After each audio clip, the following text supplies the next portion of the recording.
Calibrated, relief, satiated. So I'm gonna focus where I wanna vibe. Focus my way right out of this low emotional neighborhood. I'm in charge of me, nobody is in charge of me but me. I am my point of attraction, it's focus, not action. These things that come to me, which way do I want? Welcome to Manifest and this episode on manifesting my first hot seat experience. First off, I want to thank Laurence for the photograph used for this episode. I was actually blown away by the amount of people who'd taken photos and videos, and yes, even an audio, more on that later, and came to find me and give them to me. It never even crossed my mind that people would have done this and then wanted to share it with me. Okay, so I want to go back to before my hot seat manifestation. As a very potted history of my Abraham journey, I was led into Abraham about 3 years ago now, and ever since then nothing else has even remotely come close to the resonance I feel with the Abraham teachings. January 2023, I attended my first Abraham Now, when I was trying to manifest a job. That job came to me in February. I started it in March, and it was all that I was wanting at that time, and completely blew me away. February 2024, so just over a year later, I manifested the money to attend my first live stream of an in-person event, something I'd wanted only 9 days earlier.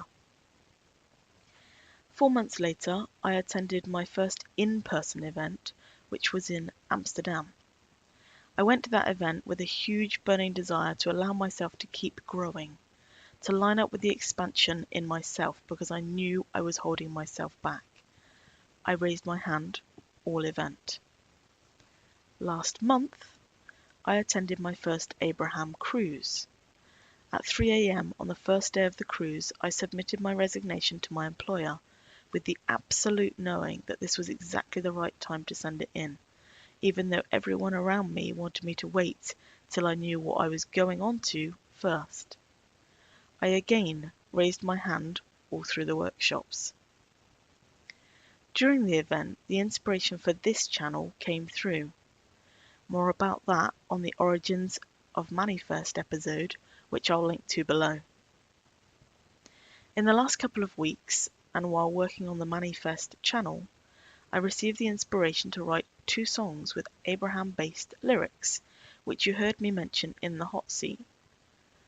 Those in themselves have been a total blast. Up to You was written on a Thursday afternoon when I wanted to work on the Manifest channel but wasn't feeling in a very high vibe. I decided to listen to Abraham for a bit instead, and out of that flowed the song, and 90 minutes later it was on YouTube. Since then, whenever I'm feeling that something causes me to wince, I go right back to that song, and so it's been serving me over and over again. Okay, so I already know that I went into Edinburgh event with a much higher vibe than I'd even left the Caribbean cruise with, and if you haven't done a cruise, you really, really must. They are the very best thing.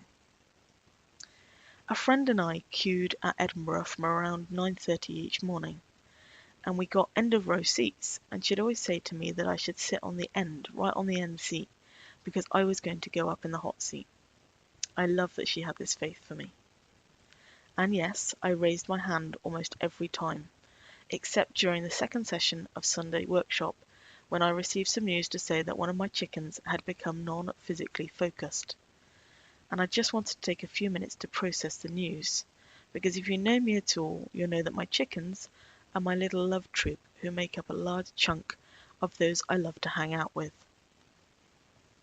Knowing what I now know thanks to Abraham, I reached out to her and she came and sat on my shoulder in the workshop and snuggled right in, conveying love and appreciation.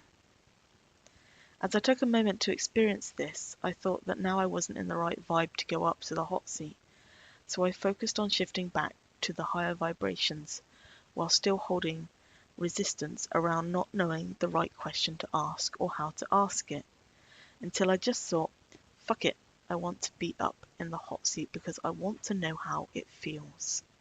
I just want to feel that amazing feeling that everyone who's been up talks about. And so I fell into that while the wonderful gentleman from Israel was having his turn up there. And the minute he left the stage, it was like they looked right at me. The clarity with which I felt that point, them pointing at me directly, was undeniable. And I'd been visualizing what they'd say about when you have resistance is like you have a basket over your light, that you don't light up in the same way, and I'd really been doing my work to remove my basket. Walking up to the stage, it seemed to have happened so fast, I was just in shock. I remember thinking, if I go up, I'll have time to look at my seatmate and celebrate. But it was way too fast for that. Instead, on my way up, I heard someone yell out my name in support, which was very touching. Thank you, whoever you were. And I found myself telling myself to, in a Barry White voice, get it together now, baby, as I had a couple of breaths of face fanning as my emotions welled into my eyes, and somehow I got into the chair, though that is still a blur. I didn't know Esther has a whole big rug up there. If you were there, then you absolutely saw what happened in the chair, or heard it if you've come across the audio that's currently doing the rounds. In the days leading up to Edinburgh, I had talked to my Caribbean cruise friends about getting in the hot seat and how wouldn't it be fun if I got to play my song to the audience? We'd talked about how fun it would be if I could mention my Manifest channel and how, from that, so many would get to hear about it, not just in the audience, but all those purchasing the recordings, or as I'm now convinced after the Rampage, probably all those who get the audio subscriptions or listen to the YouTube clips that are likely to be made from my segment. Someone had already suggested I send the song in to Esther because she'd love it, and so I had done that. So getting to mention the song was just another manifestation. In a way that flowed rather than feeling like a forced fit just for publicity, which has a whole other vibe. And yes, someone also said to me afterwards, I thought you were going to ask if you could play your song, which after the poem reading was definitely something I could have done, but again, where I was at, it felt like it would have been a forced fit, and instead everyone received a wonderful Rampage.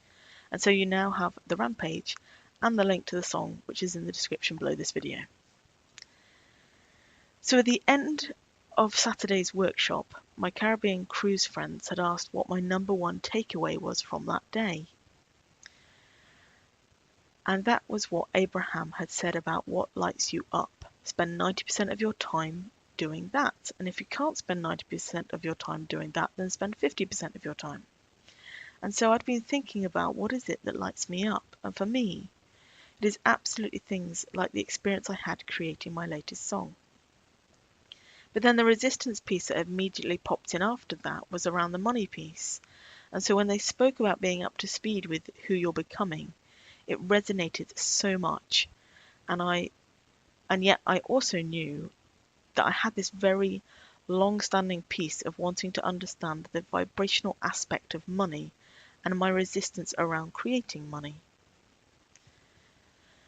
I'm not going to pretend that I got it there in the chair and that now everything makes sense, because I'm still listening over and over again to what was said.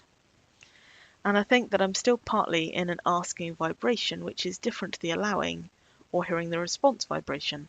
So I'm knowing that I have all the answers there, and I keep going with having fun and knowing that it's going to click for me very soon.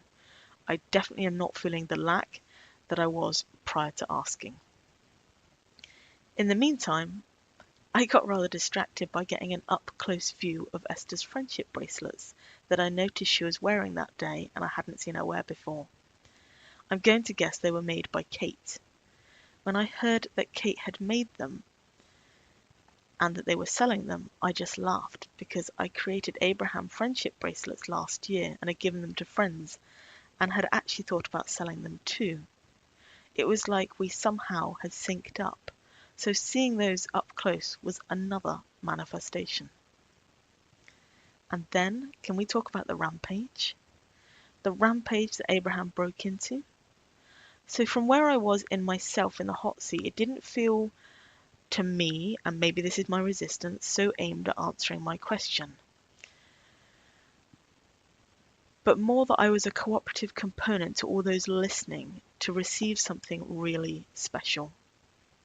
Either way, I very much enjoyed being up close to the pouring forth of that. And somehow, during it, I shifted to, please don't send me off this stage. Please just close with this as the last segment because I am definitely not complete. I had so much more I would have loved to have gone and asked. And sure enough, that's what happened. And even being that up close to Esterham, it was like they just slipped away off stage. It was just incredible. As I exited the stage, my mental verbiage was, okay, I'm not a front rower. I'm not going to get off and have a huge dancing celebratory party with the front rowers. I'm a further back rower, a fairly normal person. So I'm just going to go back to my seat and collect my bags. And for the record, I'm not judging the front rows at all. They're a high vibe that I'm looking forward to reaching once my resistance has been released. But of course, I had forgotten that this was the end of the workshop, and so I got mobbed in the nicest possible way by people that I knew and people that I didn't know, and such a cloud of just ecstatic feelings. It felt like the nicest bombardment of energy. Everything from how did it feel to thank you for asking my question to what a segment to close with and to thank you for a rampage. There hasn't been one for 4 years, and so on. The one thing that really surprised me was the amount of people who thanked me for asking their question. It had never crossed my mind that other people would have the same question as me. In all the conversations I'd had with the Abraham friends I'd made along the way, this was one thing I'd never actually verbalized with anyone. In all the times I put my hand up over the last year, I had always worried that when I got up on stage, I'd be asked to speak louder because historically I'm quite a quiet speaker when it comes to public speaking. So the fact they'd actually said, listen to her words because this is what we've been getting at, this is really good, was another huge win. Because the reason I would have spoken quietly was because I didn't feel my words were of value. But here I was, having infinite intelligence tell 1,800 people that they should listen to my words because they were really good. Damn. Talk about a time to shift that piece of vibration. I'd just say I didn't really even feel what was going on behind me. I didn't register when there was clapping or feel the weight of people watching on. The charge between Abraham and I was all that I had focus for at the time. And unsurprisingly, the one word that feels fitting for that is electric. So, along with the lovely mobbing that was going on, someone told me that Laurence had taken photos of my experience, which I could have just hugged him for because I didn't know this guy beforehand, and I absolutely love having photos as touch points. And so that was extremely special and completely unexpected. Later on, when I checked into a WhatsApp group that, by the way, someone had asked me to create, I discovered that all the time I'd spent inviting people to join had just flowed this outpouring of amazing photos and videos of my time in the hot seat. And then to cap it all, someone I'd spent literally a few minutes talking to shared an audio of my entire time up there. And I remember thinking, oh my God, who even thinks to record segments? This recording literally begins and ends at the perfect time. I mean, if I were to record one, I'd only know I wanted to record it after it had happened, not beforehand. And when I reached out to thank her, she replied, "You're very welcome. I've never made a recording like that before, so that was clearly your manifesting." OMG. So many more things unfolded and continue to unfold from Edinburgh. I'm so eager to follow this flow and witness the continued unfolding of my becoming.